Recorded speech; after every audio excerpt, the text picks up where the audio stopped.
Late upload na naman nga tayo mga mare at ngayon ko nga lang na voice over at busy yan ang inyong Mami Ems. Mga kaganapan pa nga ito nung mag-UN celebration ng mga bata sa school nila kaya ayan. At for the costume nga ang mga bata, si Kuya Jaden ay Egyptian ang kanilang isusuot at si Kuya Cade ayan naka-cowboy lang siya at cowboy ang kanilang isusuot pero ipipresent nila ang USA. But anyway, pag nanay nga tayo ay busy lagi at tayo ay aligagga sa pag-asikaso sa mga bata pag may mga okasyon sila sa kanilang school. Aminin man natin o hindi, excited tayo o sinong relate dyan. Tayo yung unang-unang nai-excite sa mga programa ng mga bata sa school o diba pag nanay talaga. But anyway guys, yung mga costume nga po nila ay na-order lang sa Lazada if you want. Lalagay ko na lang po yung link sa ating comment section. Ano po ulit?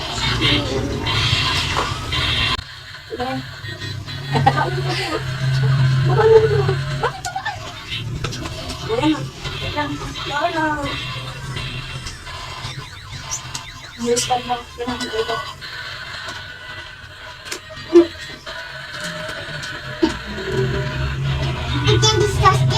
Yeah. Costume. And then Amina. You want to costume also? No.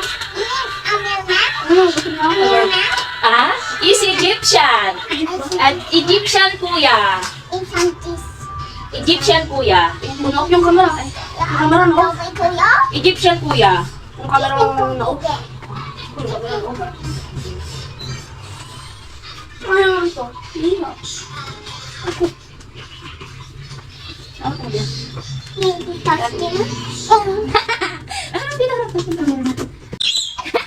Kuya Kay!